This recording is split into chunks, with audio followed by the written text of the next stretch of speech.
sets of legs they had, two faces peering out of one giant head. Hey, good afternoon, everybody. Welcome to the Atheist Experience. We are live March 7th right now. We are sponsored by the Atheist Community of Austin, a nonprofit educational organization promoting positive atheism and the separation of church and state. We have weekly meetings every Sunday morning at, right now the location is in flux. Our bagel shop that we've been having it at for the last 7 years or so has closed up on us. So the last 2 weeks we've been at Seattle's Best on 5th and Lamar. Where we'll be next week, we're not too sure. We're still looking into that. We're kind of trying out some different places right now, see where we're going to be. But that's on Sunday mornings. If you go to our website, atheist-community.org, we will have an announcement and we'll post it there when we do know what the location is going to be. You might want to check there Saturday afternoon, something like that, and we should have information. Other regular things that we do, we have Godless Gamers every Monday night at the house of Russell Glasser. We play card games, board games, role-playing games, anything that kind of catches our fancy for the day. And that is every Monday night at 7 o'clock. If you, again, go to our website and write to the webmaster, he can give you information on that. Next, every Thursday night, we have happy hour at Antonio's Tex-Mex on the feeder road of I-35 just south of 183. That starts around 7:30 or so. People trickle in all night, though, so just keep an eye out for us. Usually a table pretty close to the entrance. A lot of fun, a lot of good discussion. Been having quite a few people turn up lately.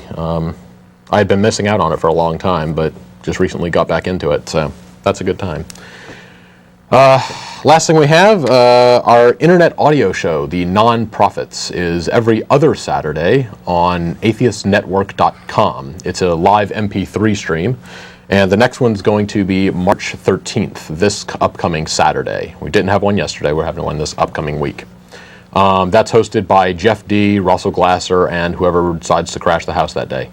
That's an hour and a half of news analysis and just banter among atheists. It's a good time. It's definitely a good listen.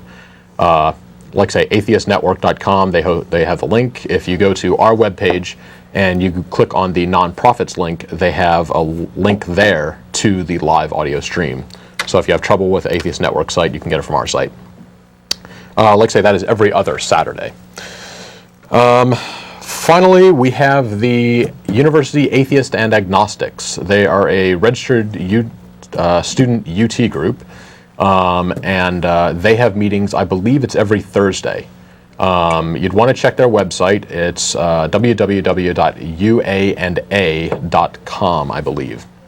And that's University Atheist and Agnostics. Like I say, every Thursday I think they have meetings. Check their website. They've got a schedule listed there of where the meeting's going to be. That's been going for, I believe, about 2 years now or so. It's a good, strong group. So. All right, as I say, it is Sunday, March 7th. We are live today. We have reruns on Tuesdays, on every Tuesday at 4:30, Channel 10, same time and place. But if you're watching us on Tuesday, do not call in. We will not pick up the phone. We will not answer. We will not do anything with you because we will be at home. It's live on Sundays. So anyway, that's it for announcements, I believe. So, welcome to the Atheist Experience. My co-host today is Don Baker. Hello, good to see you. He's been on a couple times now. Like I say, we're starting, I guess, a rotating co-hosts situation now. Where exactly. There's 4 of us that are going to cycle through and bring some interesting material in, hopefully, and shake things up, keep things interesting. Now that Martin's gone, we've had a couple people that come in and want to try it out, so we're, like I say, we're rotating out for a little while to see what happens, so should be good. But today, what do you have for us? Well, today, this same-sex marriage thing has become a very big issue in the news lately, and tell me about it. And the atheists actually care about this sort of thing, and the reason atheists care about this is because of the sort of religious undertones about the sort of various movements going on related to gay marriage that.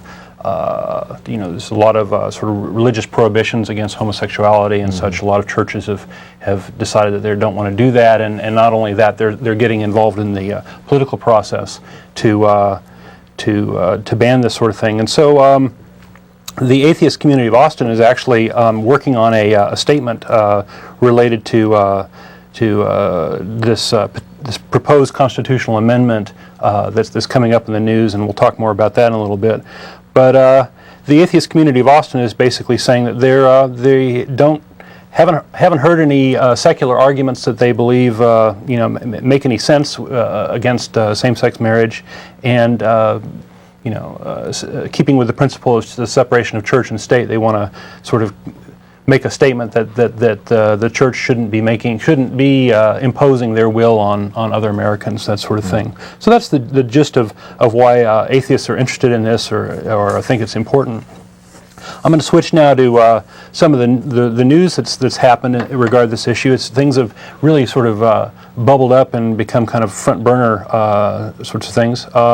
Back in June of 2003, there was this Lawrence versus the state of Texas ruling in the Supreme Court, which struck down the Texas sodomy law and indeed all sodomy laws throughout the United States. And this sort of the Supreme Court sort of banned or reaffirmed the rights of individuals to private consensual sexual acts, and this, I think, really sort of turned up some of the speed, because there was a big concern at this time whether or not this would be the harbinger of same-sex marriage coming up. And indeed, a little later on, just recently, February 2nd, 2004, the Massachusetts Supreme Court heard a case within their state that, and they decided that nothing short of same-sex marriage would pass the constitutional muster of equal protection. So it's an equal protection issue that's part of our Constitution. We say that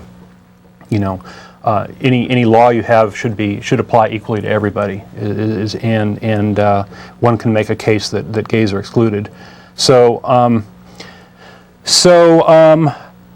there's a big issue. One of the things that's going on right now, the reason this has gotten so intense is, okay, well, we have Massachusetts that's going to effectively start allowing gay marriages, I think in May, and the amount of time it would take them to make a constitutional amendment to change their constitution to specifically disallow this would be several years down the road. Mm-hmm. So gay marriage is a fact. It's going to happen. People can go to Massachusetts and get married.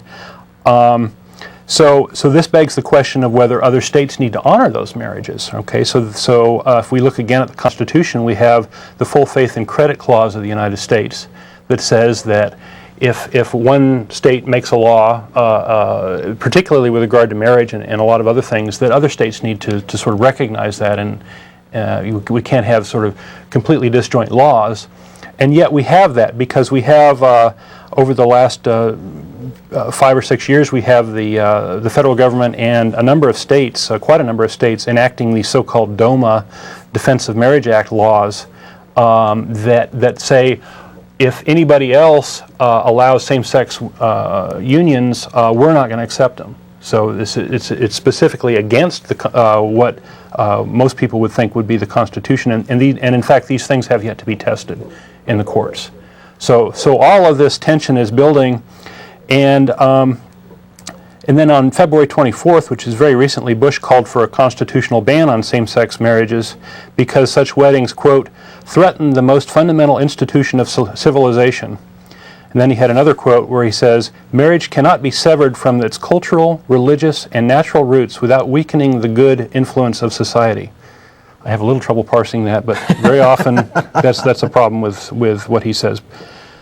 Okay, so basically he has decided, this is a hot button issue. This is something that he's going to run with in his candidacy. So for re-election. So that's coming up, and then all of a sudden we have a bunch of different jurisdictions throughout the United States. I think initially it was San Francisco started giving out gay marriage licenses, and then a whole bunch of other cities are doing this. So it's like a big flood. It was a dam is sort of getting ready to burst, and we're starting to see all the little leaks coming out. And we have cities like little cities in New York and New Mexico and Oregon and such. And these people who are issuing these marriage licenses are basically saying the Constitution says that that any bans are invalid, and so there's a big question of whether or not these jurisdictions can go against the state laws in interpreting the constitutional law of the United States. So that's a big issue.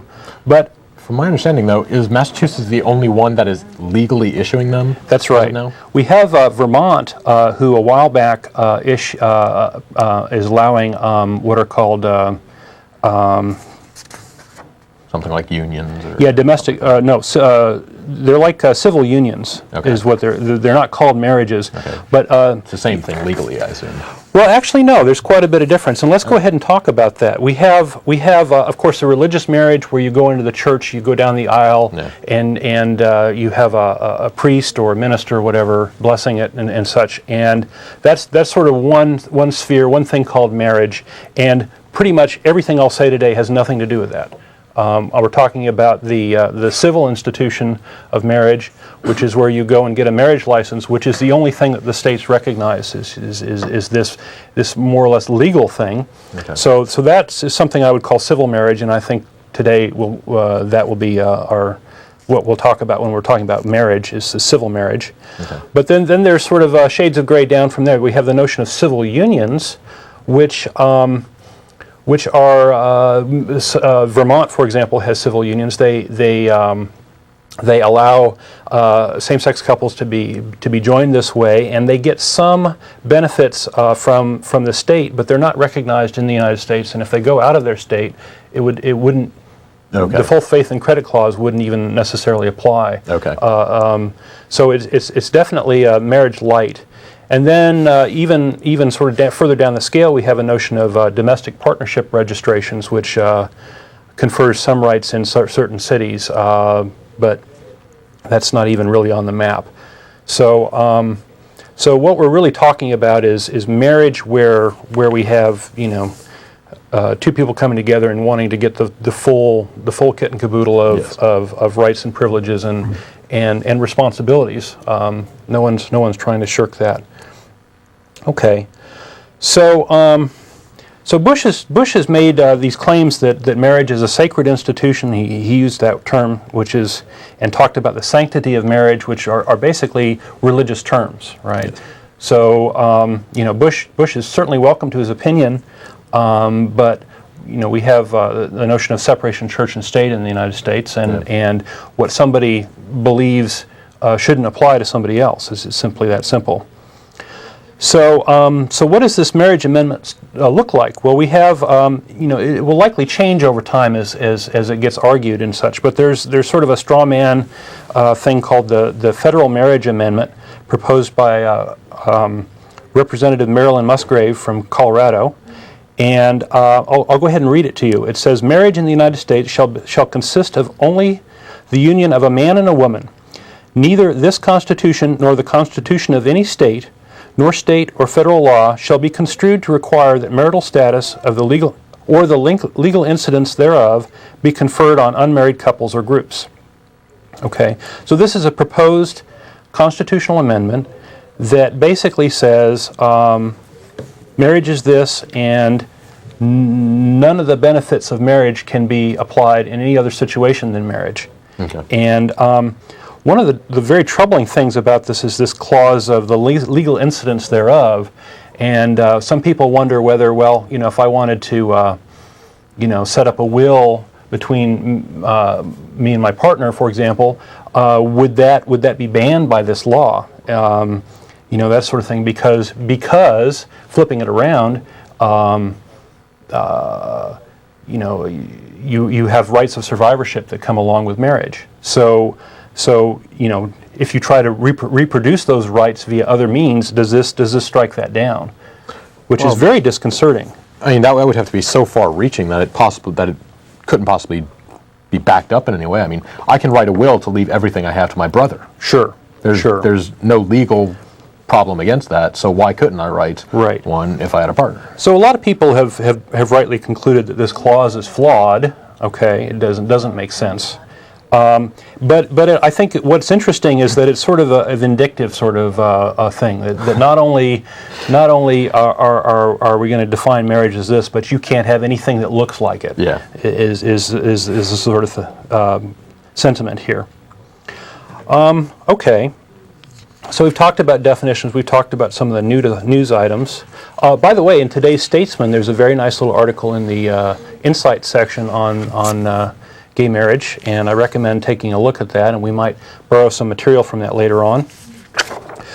Okay, so what I want to talk about now is that there's three arguments that are often used against this marriage issue. There's three sort of arguments that the people who are opposed to gay marriage use, and these arguments are basically procreation, that marriage is a means of furthering our species, and it's the foundation of society. Those sorts of arguments. There's the argument that marriage has a certain amount of traditions with it, and we shouldn't be messing with those traditions because they've served us well. And then there's a number of religious arguments one can make. And I wanted to talk about each of these very briefly, or try to make it briefly. So on the procreation and foundation of society issue, yes, marriage has been associated with raising families, but humanity has had no trouble procreating, and procreation is sort of a fundamental urge that same-sex weddings will neither harm nor constitutional bans will help. It's something that's a fact. It's inside or outside of marriage, we are going to reproduce. We're going to reproduce, and then if you look at the world population, which is standing now at about 6.3 billion people, and it's doubled in my lifetime. One wonders, if we should be, doing this procreation, nonstop here, folks, because we're going to run out of food, we're going to run out of space, we're going to run out of all sorts of things. And what was actually interesting is we have an email list where we get on, we discuss things amongst ourselves. A Christian actually came onto that list, and one of his arguments. And I'm trying to figure out, maybe I read it wrong or something like that, but this is the only way I could read it, is that if we allow gay marriage, then the population of the world will go down because, two men getting together can't have a kid. Two women getting together can't have a kid, at least not without help, basically. Now, the only problem I have with that is if we allow gay marriage, I'm not turning gay. I have no urge to turn gay and start dating other men. Yeah, and there seems to be this underlying assumption that we have to hinder this, otherwise everybody will go doing it. Exactly. You allow gay marriage, everybody turns gay. I don't think that's going to happen. Maybe I'm wrong, but I doubt it. So if these people really believe this, why that the purpose of marriage is for procreation, why don't we have bans on infertile couples from marrying, right? Or quotas that by the time you're married 2 years, you have to produce 2 kids because mandatory. That's right. Mandatory divorce at menopause. Right. Exactly. Those sorts of things. So another thing to say that gays and lesbians are fertile. We can make children, and about 1/10 of gays and lesbians are parents, often through previous marriages. Although there are situations where gays are adopting or having children via artificial insemination, those sorts of things. So if marriage is to aid in parenting and the raising of children and providing a stable environment for those children, what about the children of gay people? Aren't those children important too? And why should they be penalized? So that's one thing. Another, I think, on this issue of the foundation of society, you can argue that the foundation of society, because procreation is not going to be changed, not going to be affected by this. The real foundation of society is legal contracts. Is the contracts where we agree to do something, we provide each other goods and services, and so on. And there's a law system to penalize us when we don't do that. And I would claim that these legal contracts are the foundation of society. And what business is it of anybody to deny adults who can make up their mind the ability to enter into a legal contract, which is marriage? Yeah. So if anything, I think that an amendment like this is a danger to society, just because it's getting in the way of the natural course of legal contracts and such. Well, it's also just the basic fact that it's one of the very few amendments that we've ever had that takes away the right of a certain people. Yes. Again, most of the amendments are what you can do and what you Have expanded on our liberties. exactly, Right. exactly. They've ensured liberties. And the only other amendment that did that was the Prohibition, Yeah. which was, basically everybody considered it a huge disaster. There Yeah. was a temperance movement at the time to not drink alcohol, and it took hold, and they changed the Constitution, and then We see how well that one worked yeah, out. that's a huge crime rate, huge problem, and speakeasies and all that good stuff. Yeah. And made for an interesting history, but wouldn't want to live through that. Gun runners, and I think NASCAR actually got their start then, because the fast cars were needed to outrun the police. Really? Yeah, Prohibition was Oh, that's funny. I haven't heard the genesis that. of NASCAR. So anyway, okay, switching gears now on the tradition argument.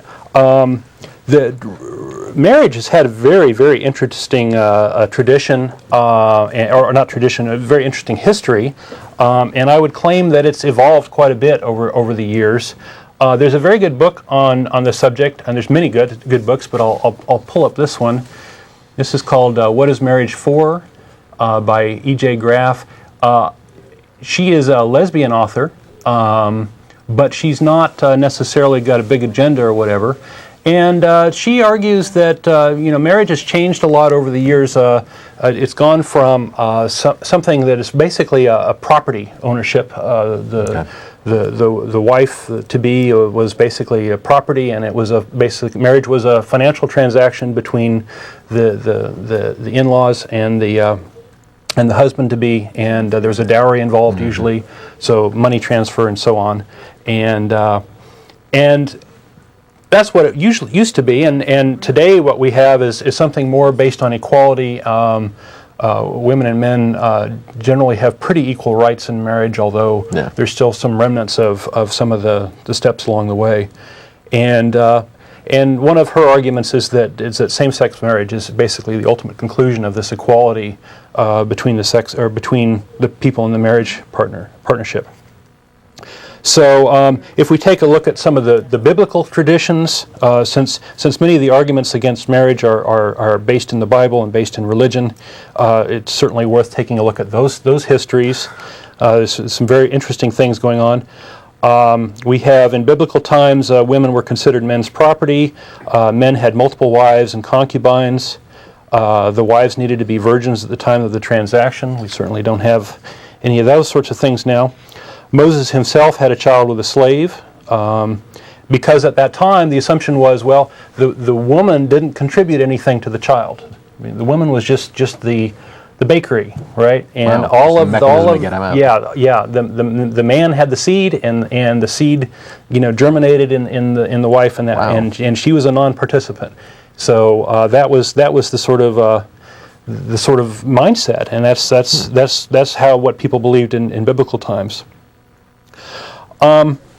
What you see in the sort of marriage ceremony and such is we see that many societies around this time that basically a couple would come together and give a public declaration that we were married, we want to be married, we are married, and so on. Everybody would raise their brew or whatever and say hooray, and that would be it.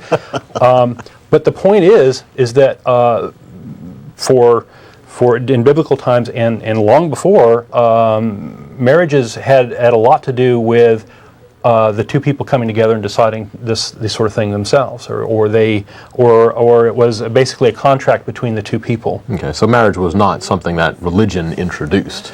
Religion Absolutely. did not come along and say, okay, That's we should right, have and men and women getting together. That's really where I'm going with this, right? Yeah.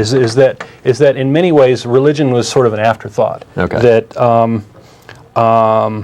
So we have this notion of a public declaration. So there's this sort of tension between, okay, we have two people deciding to do something together, but there's also this public part of it where maybe some rights and maybe some recognition goes on, and people need to know whether other people are married because of the taboos against infidelity, those sorts of things. Okay. So, and keep in mind that around this time that women in marriage were basically kind of indentured servants. They were sort of life partners of the men. They helped them out, and they were just sort of there to sort of make things go. And the early Christians spoke out against marriage for various reasons. partly because of this indentured servitude issue, which needed to be spoke out against, so that's good. The Apostle Paul discouraged marriage because it conflicted with the man's love of God. You know, it's a conflict of interest issue. Are you going to love your wife or are you going to love God? Sort of like the Catholic priests. Can't get married, that takes away your love from God. Right. So, and St. Augustine promoted celibacy. Celibacy was kind of considered a big thing in the early Christian church. St. Augustine said, I don't see what other help women would be to a man if the purpose of generating was eliminated. Okay. So at this time, the purpose of marriage was for procreation, for fidelity, avoiding fornication, which, you know, basically it's okay to mess around if it's only with one person, because any of that sex is bad. Okay, but if it's for procreation, that's okay. And second down, and then the third tier was the permanent bond between the couple, and that was actually celebrated, and so on. It wasn't until the 1200s that marriage was actually considered a holy sacrament by the Catholic Church. Wow. And it was mostly because of the mutual the caretaking and bond of the couple. Later, Protestants came up with the idea that this institution of marriage and being a holy thing, and that needed to be regulated and prescribed and all this. So there was this religion thing came kind of a latecomer to this natural love that evolves among people, that they decide to spend their lives together. We have to regulate. Yes.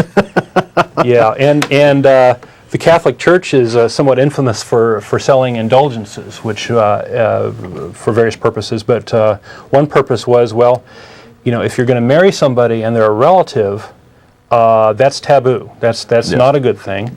And you had communities that were basically just familial tribes. They lived together for a long time, and basically everybody was everybody's relative to some extent. Yeah.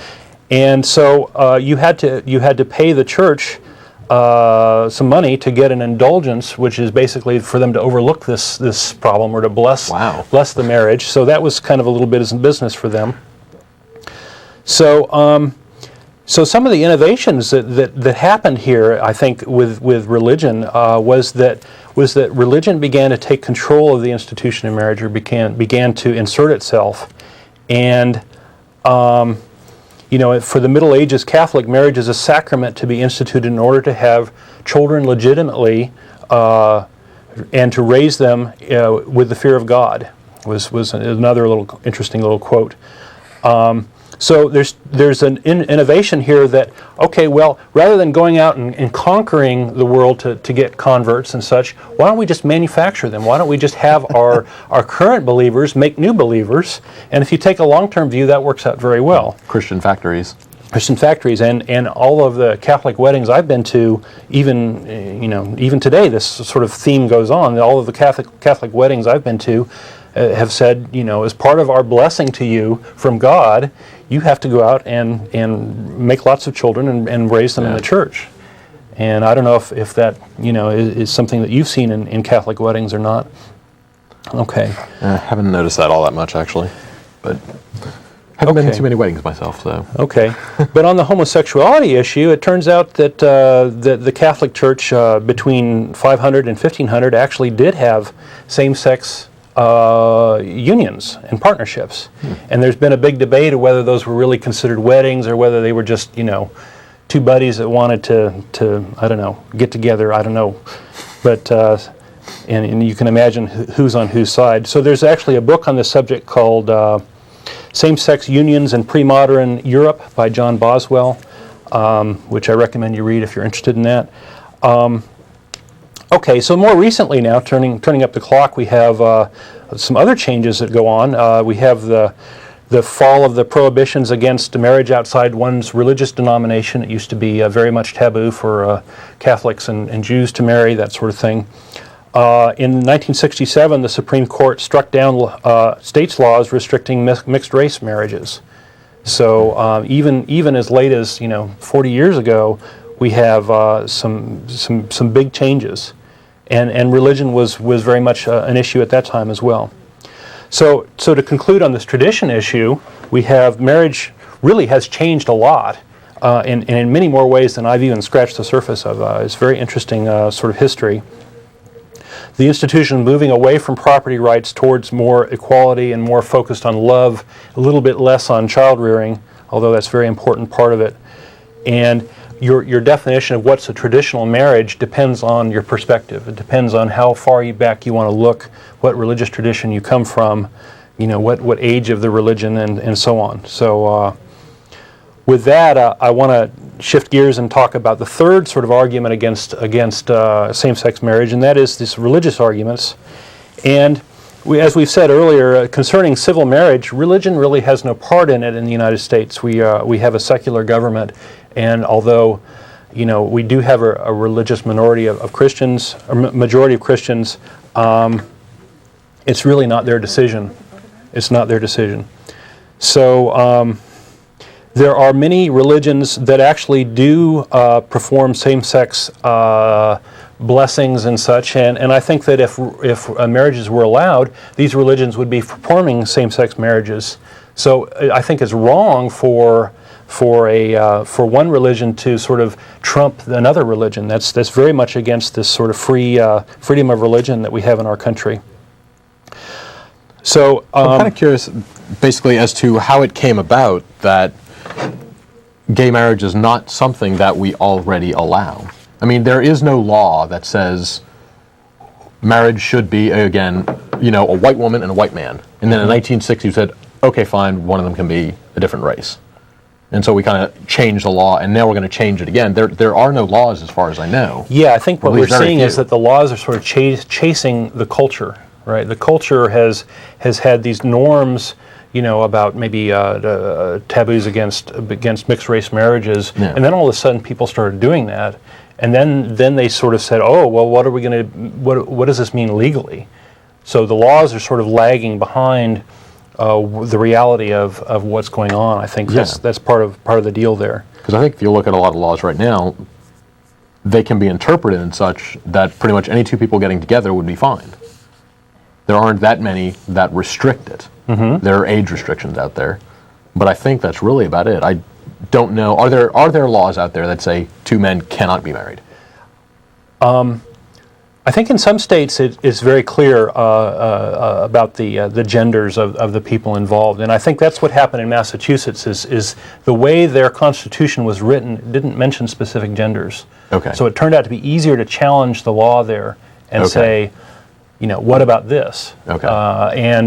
And in other states, it's much more clear. And in fact, what's happening is there are a number of states that are actually actively going and changing their laws in order to make this very explicit. Yes. Okay. So again, we're seeing the chasing going on. All right. So I have a couple more points I want to make, and then we'll go to the callers, I guess, unless you had some other things. No, but just quick notice. This is a live call-in show. We will be getting the calls in a little bit. Don still has a little bit to go over. If you want to give us a call and give some opinions, our phone number 477-2288. And like I said, we'll be getting to that in a few minutes. So, continue. Okay. Well, another thing that came up in the news recently is Bush has proposed a $1.5 billion initiative for strengthening marriage. And although some of the things he's proposing is admirable, some of the other things he's proposing would be something like giving subsidies to poor women to stay in marriages or to get married.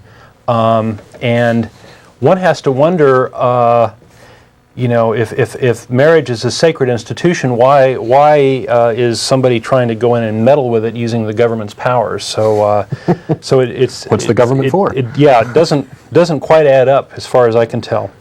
So I think the real reason for the marriage amendment and a lot of this is simply political gain. That the Constitution is being used as a political device, in part to aid in the re-election of Bush. It's actually this constitutional amendment is completely at odds with the Republican Party's stance on federalism, which says that the state should regulate marriage and other things, that the state should have a lot of power and the federal government should stay out of these issues. So this is very much at odds with that. I see that the same groups that are really pushing this constitutional amendment are often in many cases the same groups that are marketing hatred of homosexuals, that are selling fear and raising money based on fear. And the deal there is that having an enemy gives you power. Okay, if you are fighting against someone and you make them out to be really bad, then you can get support, you can get money, that sort of thing. And by gays becoming more normalized and becoming a sort of a seamless part of the United States, they sort of disappear. They can no longer be labeled as the enemy. Married gays cannot be labeled as promiscuous deviates because they're out mowing their lawns or whatever, ho hum.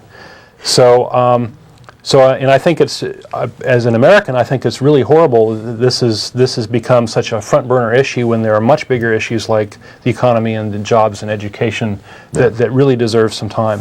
Which is what a lot of people are saying. This is the main reason for this coming up and being such a big issue, is because those things aren't exactly, our economy, while picking up, is not exactly chugging along really healthy yet. Right. So let's try and divert attention away. Right. To something that we can control, hopefully. So some concrete suggestions are maybe we should respect the Constitution a little bit more. We should keep religion out of other people's lives. And as kind of a funny suggestion, maybe people should become an atheist. We have a little table that I pulled from a book called The Fundamentals of Extremism. And if you guys can put up the table, that'd be great. This is a list of divorce rates for persons who are currently or previously been divorced by religious belief or affiliation.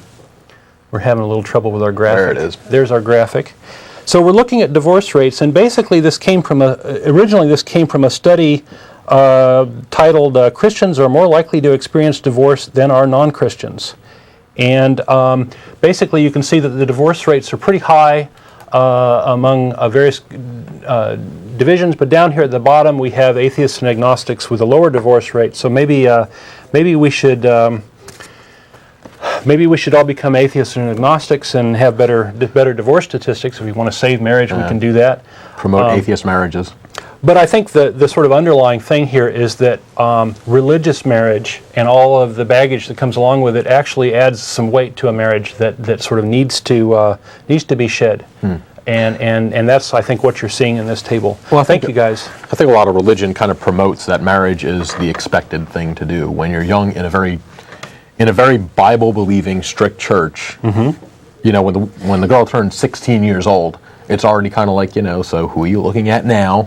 Oh, yeah. It starts very young. You hit 25 and you're not married, you're an old maid. Right. And so, you've got to be married. There must be something seriously wrong. And so when you're kind of pressured to a certain extent into marriage, it's very likely that you're just going to, take whoever comes along. 5 years later, it doesn't work out so well, you get divorced.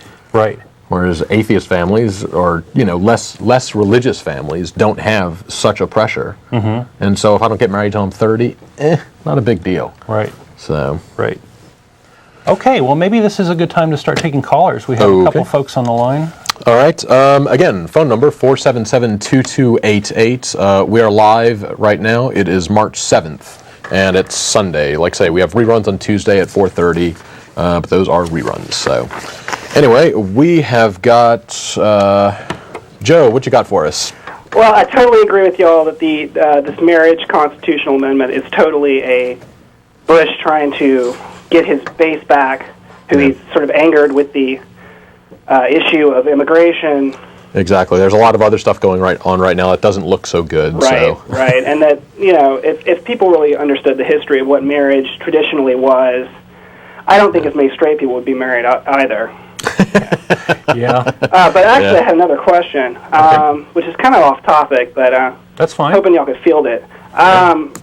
What would you say to someone who would suggest, because I'm not really an atheist, but I'm not a theist either, okay.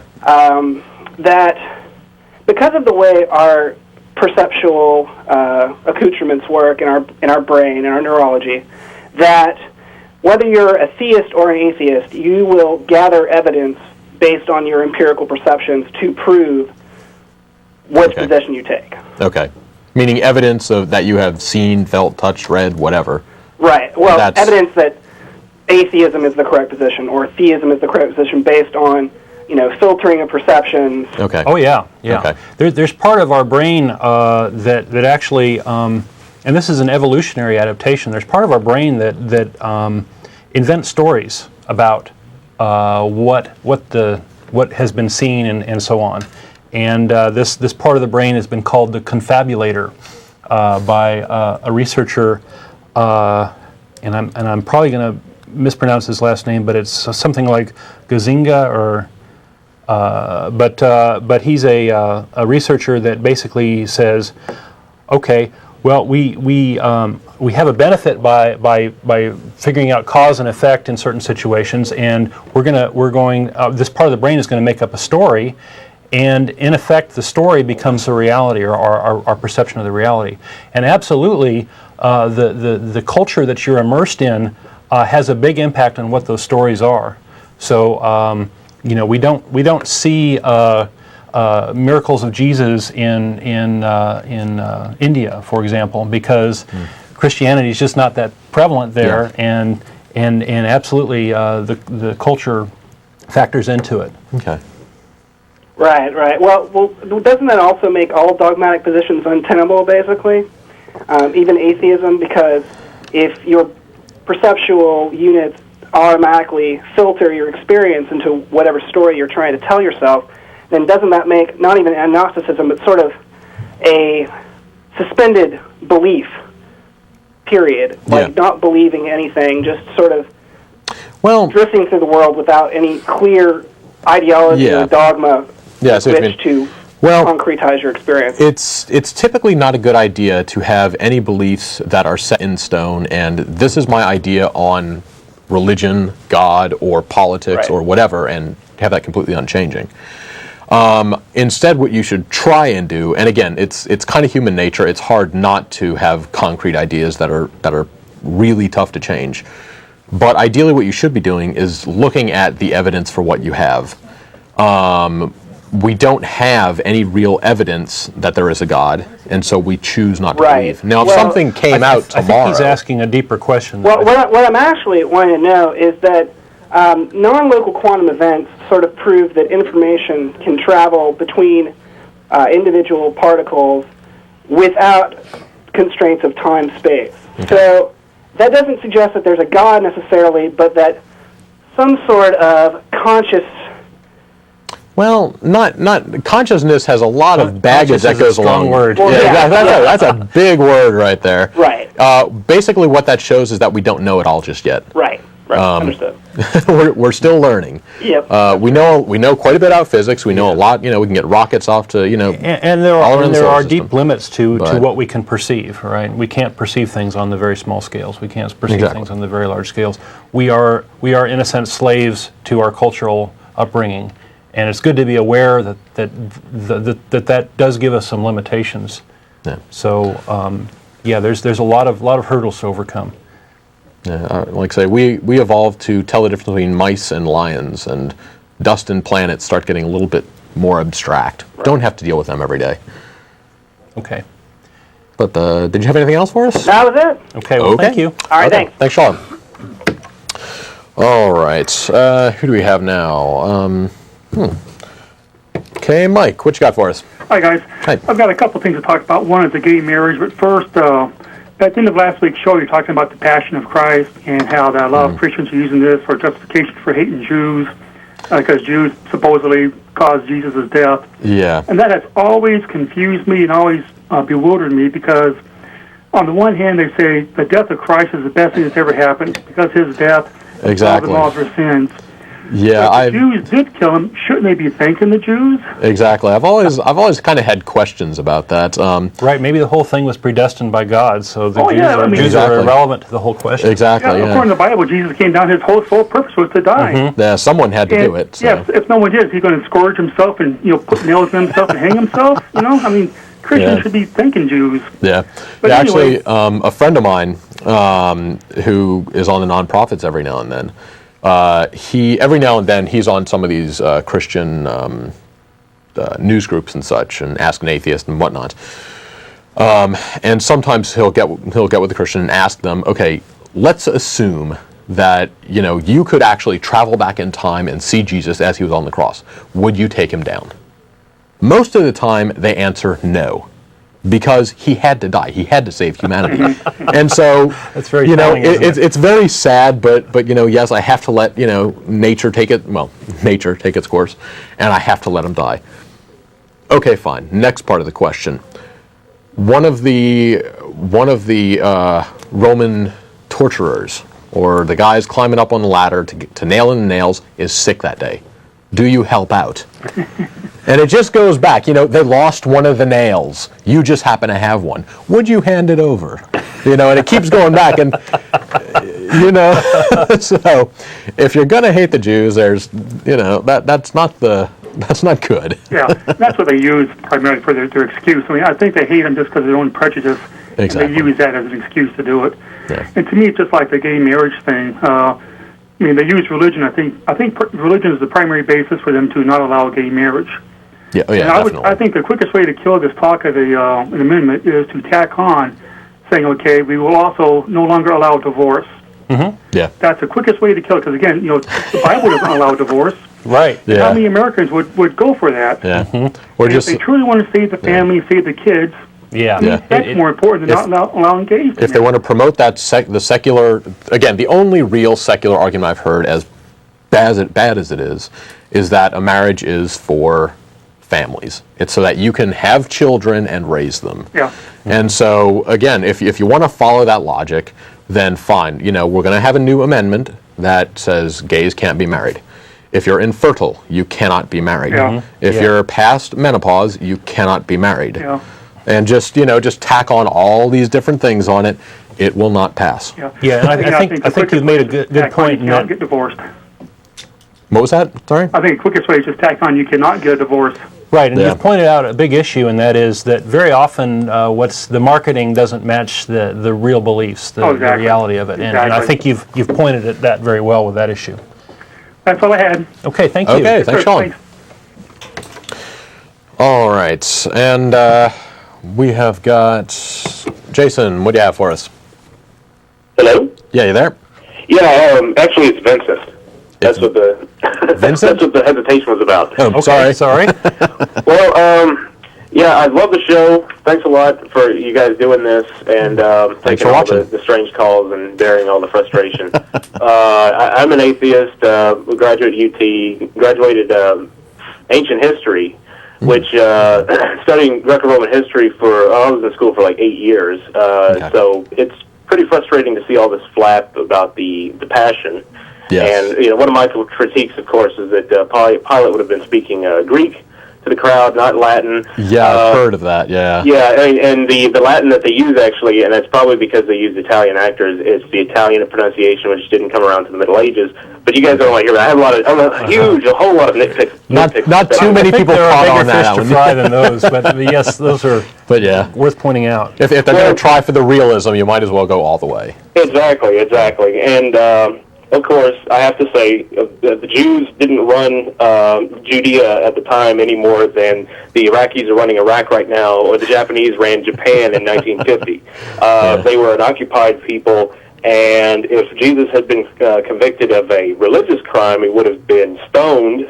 Certainly they would have gone to get Pilate's permission, maybe, but the Romans didn't have anything to do with that. They didn't understand, and they didn't really care about religious controversies. They just wanted political control, so they could have economic control of the territory. And the reason that Jesus was crucified was strictly because Jesus created a disturbance in the temple, and his movement posed a threat to Roman occupation. That's why he was crucified. And crucifixion was strictly a Roman punishment, strictly reserved for non-Roman citizens who were convicted of some kind of treasonous act toward the emperor. Okay, so it was more of a political thing. So it was more of a political thing, and he was a troublemaker against the ruling power.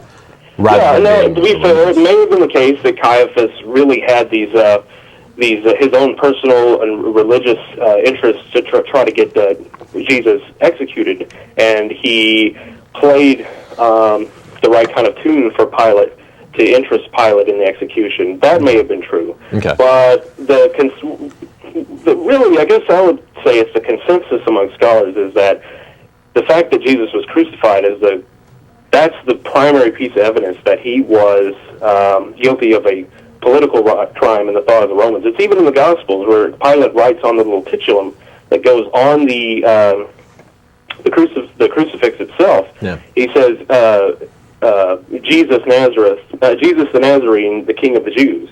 Not the Son of God, not any of the other claims Jesus made, but the one that ticked Pilate off was King of the Jews. Yeah. Whether that was a spiritual king or not, Pilate didn't like anyone using that title because the Romans were very, very concerned about monarchic ideas rising power again among the Jews. They wanted the Jews to look to the high priest, and that was it, and not look to any kind of real secular power anymore because they were supposed to be a conquered people. Anyway, that's my beef about that. Really, one thing I was calling about was the homosexual marriage thing is driving me nuts, too.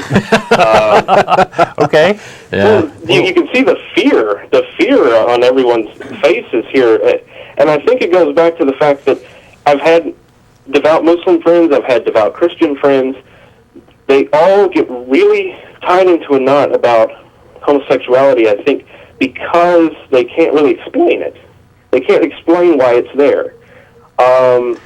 Because if you're a materialist evolutionist who looks at human beings as products of biology, it makes complete sense and it doesn't bother you because we see homosexuality in the animal world among certain kinds of chimps. Whether it comes about through genetics or through environmental causes, it's there. It's something that appears to be natural, and I can't think of any reason why it's horrible. And if then you add that to my political ideas, which is that the government doesn't have any business telling people who can get married and who can't. Yeah.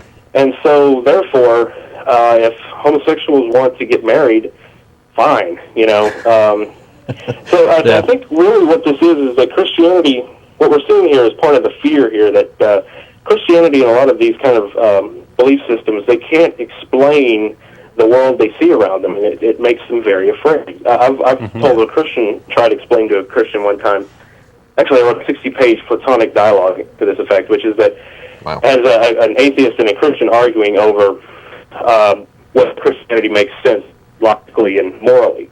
And one of the points that the atheist kept hammering on is that Christianity can't explain evil. It really can't. Yeah. And that's, I guess, why evil is such a fearful thing, and they have to sort of throw it all on this being called Satan, but they can never really explain why Satan has the motives he does. Exactly. If you're a materialist evolutionist, or if you follow evolutionary psychology, you know that murder, rape, greed, all these horrible things that go on in our society, they're there because in some contexts, usually in the past, they did serve a purpose towards survival. Right. Yeah. Now, in the context of wanting to live in a peaceful society where you kind of leave everyone alone and let them do their thing, it becomes a big problem. But at least you know where it came from in the first place. Yeah, yeah. So that's really my point. The last little point I want to make is about y'all's graphic. I'm a married atheist, so I guess I would fit in the bottom category there. I do think that maybe one reason atheists have a slightly lower divorce rate is because they aren't as pressured to get married. Exactly. The religious people I've had, there's this pressure. Exactly. Especially if they want to, get out there and have sex. There's this idea that you need to be married before you do that. Exactly. And so Right. they grab the first person they think is the one, and they get married to that person, usually too young. Yeah. And usually not toward any purpose. It's just to be married, just to play house, and that usually falls apart. Yes, and exactly. My wife and I, we got married after a long span of dating because we decided we wanted to have kids. We thought it'd be good to unite our finances and whatnot. It was a really practical decision. And you obviously spent a lot of time thinking about those things, and rather than being pushed along by somebody else's expectations. Yeah, expectations and hormones.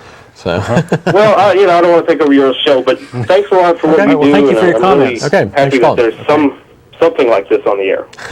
Good. Thank you. You're welcome. I think, like I say, there's a lot of different reasons why the religious side doesn't like the idea of gay marriage. It can't be explained all that well. That's one factor. One factor is tradition, and there are several things. But I think for a lot of the mainstream people, it's also just, unfortunately, an ick factor. Yeah. It's different from what I do, therefore, that can't be good. Well, other people's sexuality naturally, I think, make folks uncomfortable. Exactly, especially in this country. Right. Look at Janet Jackson. I mean, Right. everybody had to flip out over that one. Or Michael Jackson. But we won't go there. Yeah, no, please not. Please not. Please not. So yeah, All right. Anyway. Let's see. Again, our phone number, 477-2288. Got about another half an hour left. So again, if you got any questions, any comments, call us up, let us know, and we'll... if not, I got a Talk couple to you. other goodies we can throw in here. Okay. I also have a couple things I could go over if Okay. need be. But for right now, we have got... Jay, how you doing? Not bad. How about yourself? Pretty good. What you got for Okay, us? I myself am not an atheist. I'm actually a Catholic Christian, Okay. and just in trying to understand what it is that you. I mean, it's obvious what you don't believe. I guess I'm trying to figure out what it is that you do believe. Is the atheist experience? This I might mention that this is the first time I've ever seen this show. Okay. Is the whole atheist experience pretty much just a live and let live attitude? Not exactly. Atheism, just to get out of the way, atheism is simply lack of belief in a God. Period, full stop. That's the end of the paragraph. Anything else, as in political ideology and beliefs in the supernatural and stuff like that, that's all free game. Typically, though, usually atheists are very naturalistic in their outlook. There's no supernatural forces, there's no life after death, no psychic powers, anything like that.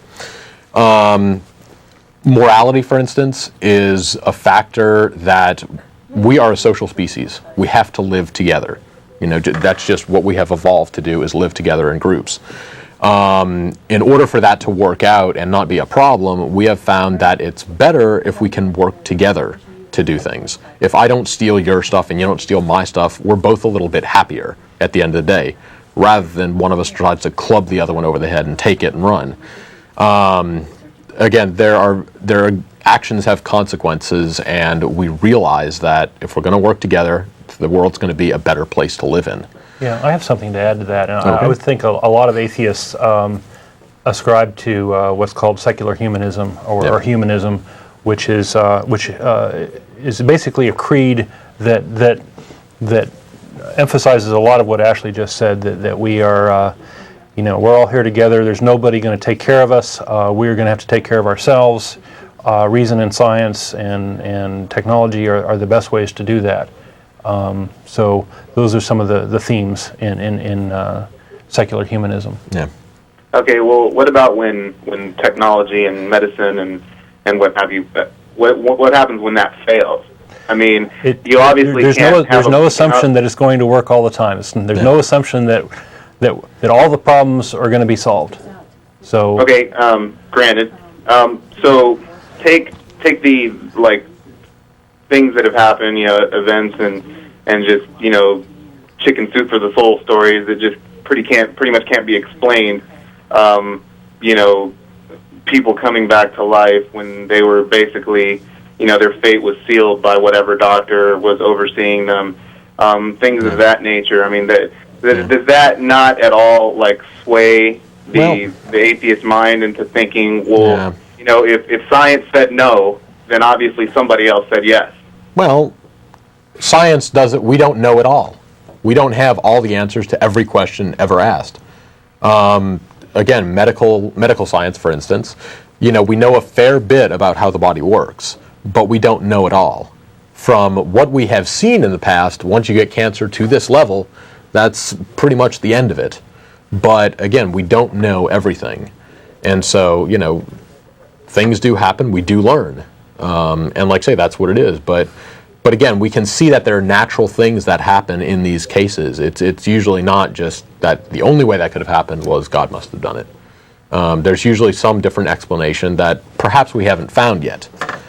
But again, until we have evidence for a God, we're just going to have to assume that there is some kind of natural explanation to what we see. Okay. So. Also, I guess this is the last thing I had a question on was, I would assume that because of the stance that you take in with the gay marriages and so forth, and pretty much believing that we need to work together and not worry about the frivolous things and things that don't really contribute to the advancement of society or whatever. Well, now, let me make sure I'm reading you here right. Are you saying? I mean, the advancement of society is a very important thing. Again, we have to live in society. We have to make rules that are going to help us do that. So that is a pretty important factor. Yeah. Oh yeah. I don't know if maybe I misheard you or something. I'm not saying that Yeah. was. Well, go ahead and finish your point. I'm talking about how you were talking about there's bigger political issues that need to be looked at. Other than people's lifestyles or. Okay. Yeah. Okay. Yeah, I did make a statement like that. Okay. Apologize for that. Yeah. I guess what I'm trying to say is, take the Catholic faith, for instance. They fund a number of charity organizations. Mother Teresa probably, as far as in the public eye, it was one of the biggest humanists in recent history. Yeah. And she did it all in the name of God. Yeah. So, as an atheist, do you at all hold any kind of prejudice against her because of why she did it so much as the fact that she did it at all? Not at all. I can take this. Parent issue here. Let me answer your question, setting Mother Teresa aside. There are people that do wonderful things, and if they do them for reasons that we disagree with, then that's okay. I guess the answer is what matters. I think that a person would be more effective. A person is more effective if they know what they're doing and they know the nature of their task and what their goals are, rather than get to them by some accident. Okay, so that's how I would respond to that. On the Mother Teresa issue, there's a lot to say about her. Some things I've read have been less than flattering about her. That she, basically went into India and said, "Look at all the squalor. We can use this to get money to fix this problem." But then she ended up, storing a lot away in her bank account, and she basically glorified suffering, So there's some rather unflattering things published by folks who actually went and investigated what she was doing. So my answer here is my point here is that be careful to separate the myth from the reality. Well, the reality is that she's a Nobel Peace Prize winner. So obviously there were other people out there that were not Catholic and that were not Christians that recognized her for her labor of love, as she referred to it. So I mean, if any one person wants to, they can find dirt on anyone. I mean, supposedly Martin Luther King Jr. was he had a shady side too. Yes. Yeah, he had a shady side to him. He was an adulterer or whatever, but. The fact of the matter is that, the organizations that are in place for the betterment and for the advancement of society and helping the less fortunate, the poor, the hungry, a lot of those organizations, and I would venture to say the majority of these organizations are religiously based. So, in order to I don't know, I guess the only thing that I'm asking here is do you continue to take a stance against these people because of why they're doing it so much as the fact that they're doing it? As Don said, good works are good works. Again, it's better that somebody's doing them than nobody is doing them. But we think that there are better ways possibly to go about it, better reasons. Typically, they're not doing it simply to help other people. They're usually preaching along with it. They're going to try and convert them. They're trying to get money from them, if there's some way of doing that. They have ulterior motives. basically. I mean, and I'm not saying that is a religious thing. I'm saying, unfortunately, that's human nature. Every organization, there is no organization by man that is 100% altruistic. It doesn't happen. If nothing else, you feel good because you're doing it. When I help somebody out and they can't, do anything back for me directly, they can't pay me or whatever, I still, feel good that I did it. And again, I mean, that's a fundamental human quality. Religion likes to take advantage of that. It likes to use the fact that we can help somebody, and if nothing else, they'll feel good about it. Yeah, and I think that creeds that have altruism as part of the creed are that's a good thing. Yes. Yeah. And certainly Christianity certainly has that as part of the creed is to help one another. So it's a good thing. And unfortunately, a lot of times I do see with these things that they have limiting factors, as in the religious group isn't doing it in such a way that it may not be helping in the best way. Right. Another thing is being optimized, and is another way of saying it. Exactly. I can't remember who it was. Sam Kinison. Not exactly the most I don't know. kindly comic ever to grace our stages, but he used to say, why are we sending all this money to Africa and Ethiopia and whatever when he was around to help all these people get food? Why don't we ship them out to where the food is? And again, a lot of religious groups and other groups are just doing things in a relatively inefficient way. There could be better ways to go about solving the problems than just throwing money at the problem. So. Okay, understood. Thanks for you guys' time. Thank you. Okay, thanks for calling. All right. Let's see. We've got about 20 minutes left. Again, 477-2288. And again, we've had a request to just be a little bit more upfront. We are live on Sundays, 4:30 to 6. We have reruns every Tuesday at 4:30 to 6 o'clock, also on Channel 10. So if you don't catch us now, you can catch a rerun on Tuesday. All right. We have got take line. Which one? Okay. Mary, how you doing? Oh, hi. Oh, hello. That doesn't sound like a Mary. That's not a Mary. Hi, I'm Dave. Okay. Dave, okay. Yeah, I was actually in the middle of speaking to the producer when you guys brought me on. So anyway, hi. I'm sorry. Okay. Listen, I'm in the middle of a good-natured argument with a Christian friend of mine over just evidence for the earthly existence of Jesus. Do you guys? What's the latest? Where are we with that? Is it entirely biblical, or is there anything ever outside of it that says yes or no? Yeah. And I'm going to hang up and listen. Oh, okay. Okay, take care. Okay, thanks. Okay. I have actually not studied into that all that much. Mostly, my intuition kind of says that there may not be all that much out there simply because of the lack of any corroborating evidence. There's no Roman records that have been found that says, Jesus was walking around, or, here's a census that was done and there's Jesus on it, or anything like that. The one that's usually trotted out is Josephus. And they have a slight passage in there that says, Jesus was around and he did good stuff. But it's a very short passage. It's very out of context. It's kind of thrown into the middle of other things. And pretty much every scholar I've ever heard from has said that's commonly accepted to be a forgery or inserted at a later date to kind of back up the Christian argument.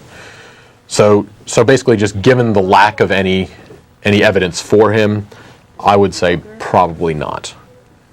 But there are also arguments on the other side, as in Jesus was a very common name. There were hundreds of thousands of street corner preachers at that time. Is it entirely unlikely that the Bible could have been based on one of them? It's possible. We don't know.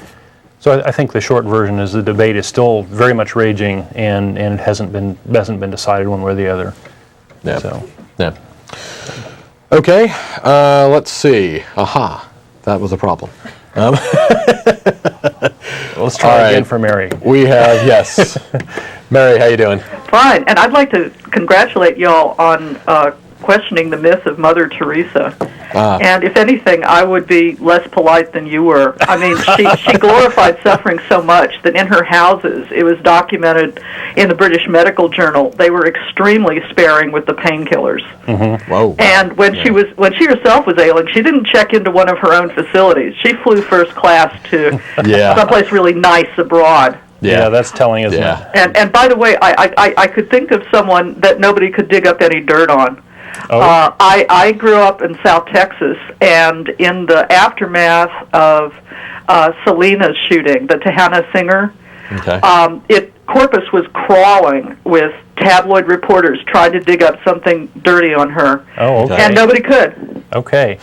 I mean, she was just a really nice young woman. Okay. Okay. Well, anyway, thanks. Bye-bye. Thank you. Oh, okay. All right. Maybe we could do a little show on Mother Teresa someday, but yeah, I've heard a lot today. about her, but I haven't really. Again, one of those things that I haven't checked into all that much. So, but yeah, I have heard a lot of again, not the nicest stories out there. Right. About her. So. Her questionable miracle for her beatification. Yes. Yeah, those sorts of things. Yeah. So. All right, we have got Bobby. How you doing? Hello? Yep. Hey, you guys got a great show. Thank you. Thank you. Good. I just wanted to, as a gay person, I just wanted to speak out on gay marriage. First of all, I'm against it. Okay. Okay. I do not favor the idea, only because if you look at the heterosexual divorce rate, it's almost 54%. Okay. And so if you ask anybody that's been divorced, you know, there were lawyers and there were judges and there were courts involved and a lot of things were out of your control. Why would you ever want the government to be more involved in your life than they already are? Yeah. That's a very good point. Because when you're married, the government becomes a third party to your agreement. I mean, I'm saying two gay guys getting together, hey, you know, you don't like somebody? Hey, pack your shit, get the hell out. Exactly. Yeah, that's kind of a separate argument that, again, I've had, you know, here and there, is just that should the government be involved with marriage in any in any way, shape, or form? And what surprises me, as you know, just in your view as well too, is that I find myself in a federalistic kind of mode. I have to fight for that right. It's like cigarettes. You know that you probably shouldn't be smoking cigarettes when you're 16. Yeah. You probably know it doesn't lead to anything good, but I still have to stand on the side of my gay brothers and sisters to say, I need to fight for your right to be able to do that. Whether it's healthy for you or not, Exactly. then that, you know, let the courts decide what that is. But I don't. I would never, ever, ever consider gay marriage at all, and I would never recommend it. That's a good point. But at the same time, I have to fight for the right to be able to do, you know, to smoke, to be able to, you know, be non-discriminated against. Exactly. If other people want to do this, they want to get married, they want to smoke, I don't have any problem with letting them. It's just I may not partake in it myself. I personally think we ought to just settle on an equal. Just say, make it a civil union, or don't disturb these heterosexual images of marriage. Don't do that. You think all the Christians are in uproar now? Let's go to them and say, let's just get rid of all marriage then. Well, I mean, if they were doing it any better, the divorce rate wouldn't be 54%. So, True, you know, and primarily this whole gay marriage thing is just for lesbians anyway. You know, because they're the ones that really shack up for life.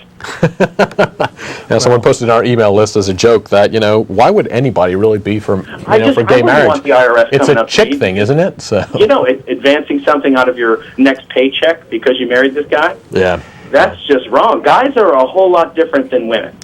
Well, yeah, there's a lot of things to consider, and certainly I think if there are children involved, it makes sense for the state to step in and potentially look out for the interests of the children. Because well, here's what I say, guys, and I'll let you go on this. Okay. My policy as a gay guy: don't ask, don't yell.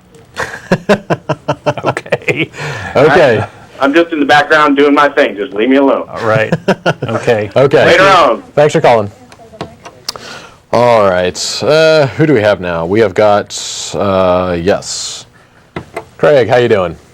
Hi, Ashley. Hi, Don. Hi. I tuned in kind of late this week, so I apologize in advance if you've already talked about the U.S. Attorney General. No, actually we haven't. But you didn't mention it, but John Ashcroft had a stomach theme in this week. Yeah, he had a gallstone, pancreatitis or something like that. Yeah. Gallstone pancreatitis was a medical diagnosis, but I checked my biblical concordance. I could not find gallstone pancreatitis in the Bible. Okay. All it talks about is demons. And I think that this man, being a man that has said that he values faith over science, this man really needs to go to Jerry Falwell or to Oral Roberts or to Graham. Yeah. He really shouldn't be going to the hospital, right? Exactly. Yeah, it's always interesting to see all these faith healers like Benny Hinn. They'll heal, 100 people a night on stage, but as soon as they stub their toe, they're off to the $1 million doctors. So you kind of wonder, why don't they just all get together once a week, lay hands on each other, cure everything, and they'll live forever? So, but they don't do that, and apparently John Ashcroft doesn't either. Well, the man says he believes in the efficacy of prayer, but I'm sure he has the best medical attention that money can buy. That's all I have to say. Just in case. Thank you. Thanks. Thanks for calling. Sure. Yeah, every now and then they had a thing on Benny Hinn, I think it was, a long time ago, like maybe a year ago or something like that. One of these expose things on Benny Hinn with, behind the scenes reporting and such. And it was a very telling episode, so. Yeah, he's kind of a crook. to put it very nicely. All right, we have got line 2 or line 1 or 3. 3. Okay, we will go with Rob. How you doing?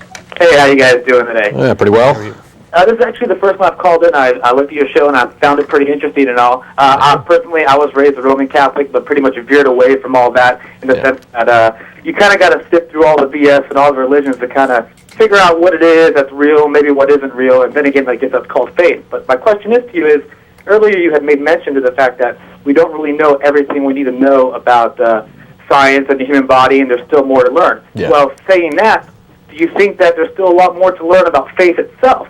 And I was wondering if maybe that if your faith was even opened up to change, if you guys came about some information that, made you go, boom, and the light bulb goes on top of your head and goes, I found out something new. Maybe I should kind of, rethink what I believe and all that. And I'm not saying you should. I'm just saying, are you guys open to something like that, being atheist? Yeah. If ever some kind of evidence were presented for supernatural beings or ideas, telekinesis, nothing else, it's certainly something that could be possible. Now, it would be extremely difficult to come up with some kind of proof or evidence for God, because science is basically working with the natural world. So do you guys look for physical proof to base your beliefs on, or do you guys have any faith at all in the fact that, maybe things all could be this way, looking at it through your glasses as well as mine, because, personally, like I said, I've grown up to learn to kind of dismiss a lot of the preconceived beliefs that a lot of the religions have to offer, and you kind of have to learn to kind of work your way and use your own life experience to kind of figure out what you think is right. And I was just wondering if you guys are looking for that solid, I have to see it, evidence to actually change your mind, or is there a line that you guys walk that maybe go, you know what, maybe this is true, maybe I should go down that path and actually think about doing that? There's a difference that I would draw between trust and faith. Faith typically means that you will believe something despite complete lack of evidence. Right. Whereas trust is, I may not have full evidence. I cannot prove it 100% that the sun will come up tomorrow. Right. But I trust that it will. There's a pretty good chance that it will. Again, there's a level of trust there. And so again, some levels of trust are perfectly warranted. You have to assume that when I walk into my apartment tonight, when I flick the light switch, it's going to produce light.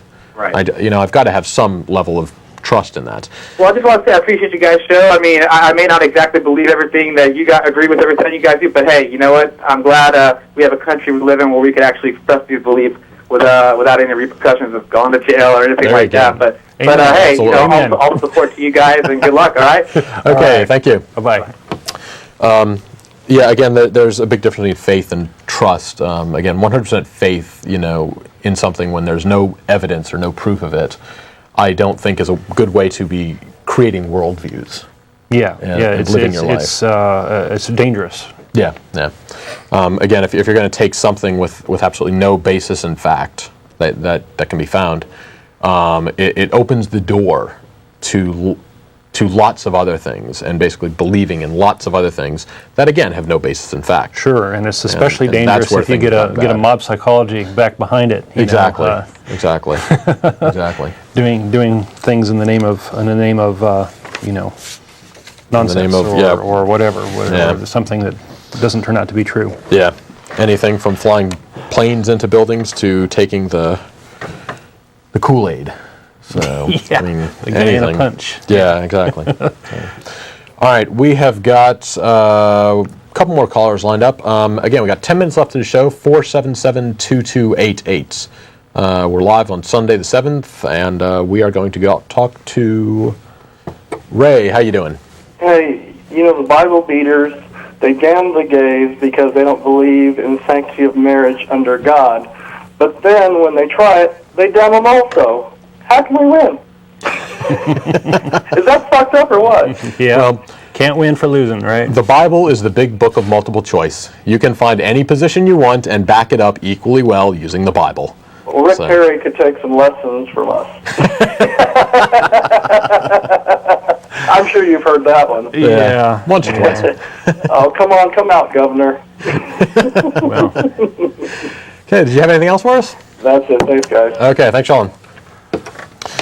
All right. Did you want to do something? I got actually something really quick I could go over. Yeah, why don't you go ahead and... This is just changing the tone fun. a little bit here. Kind of fun. Getting a little less serious. Went out with a friend a while ago and did some geocaching and found one of these little trinkets out there. And this is... So geocaching is kind of a scavenger hunt using global positioning system GPS. Using those little handheld GPS units.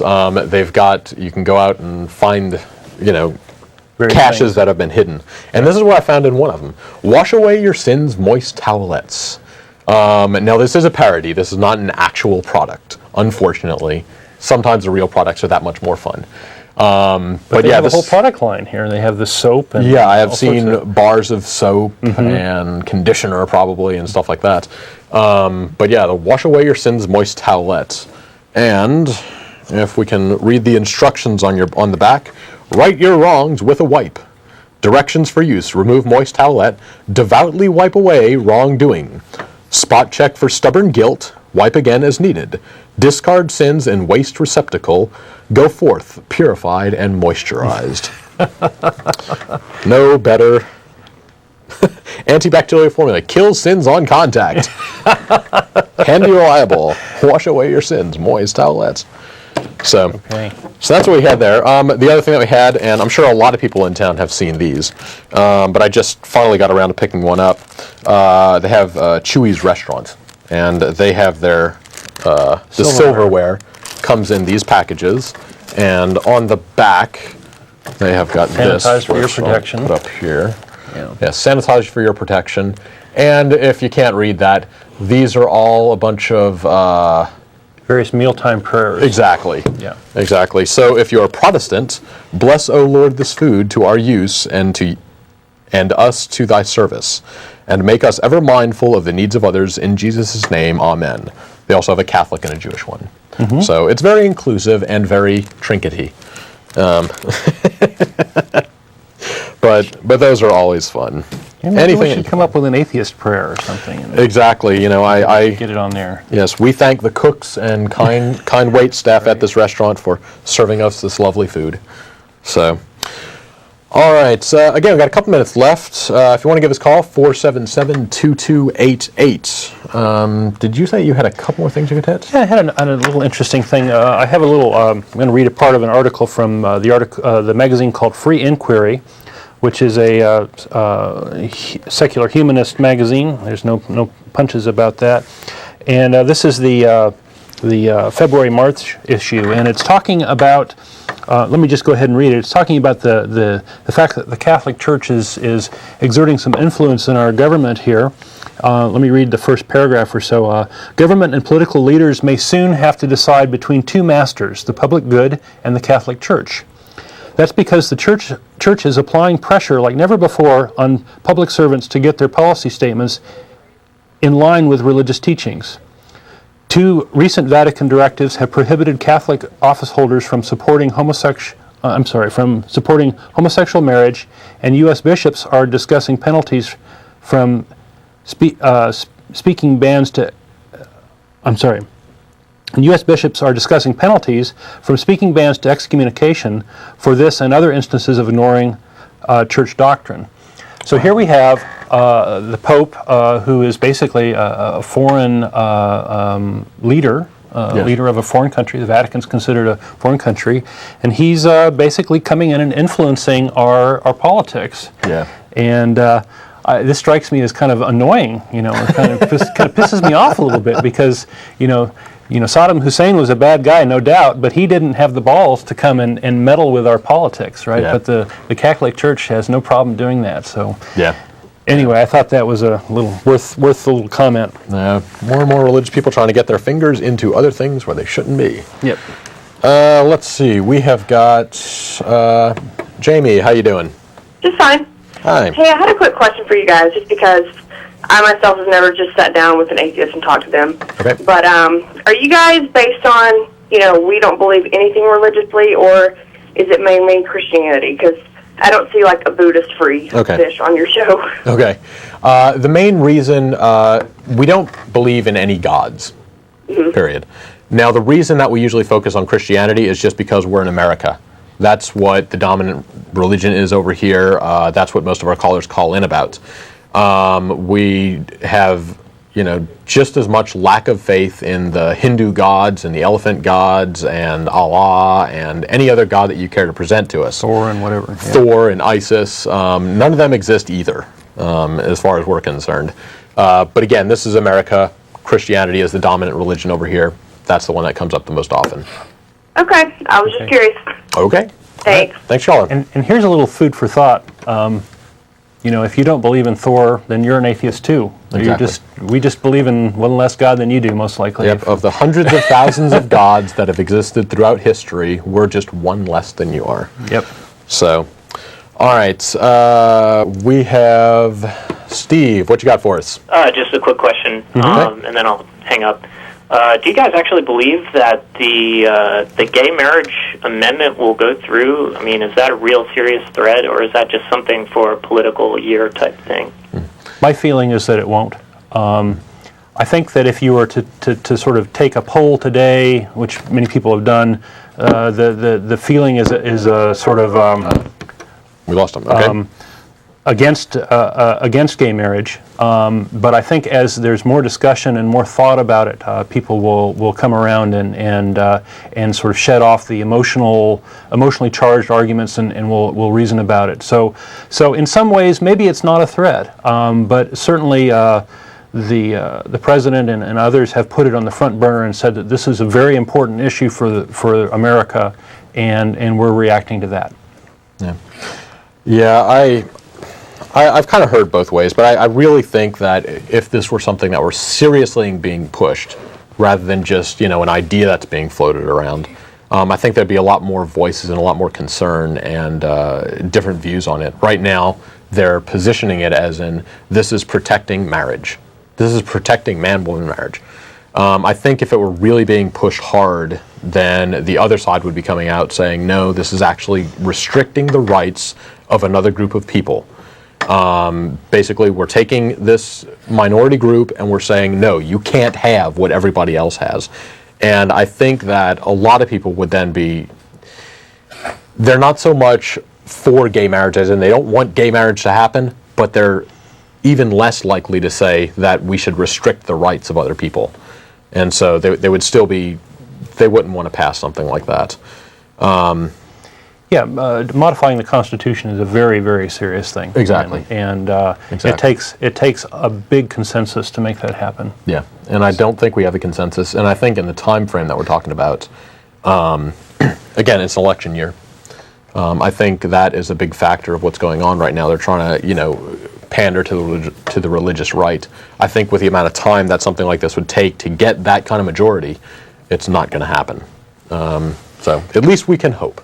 So, anyway, thanks everybody for watching. It's been another good week. We are, again, right now it's Sunday. We have reruns every Tuesday, 4:30 to 6.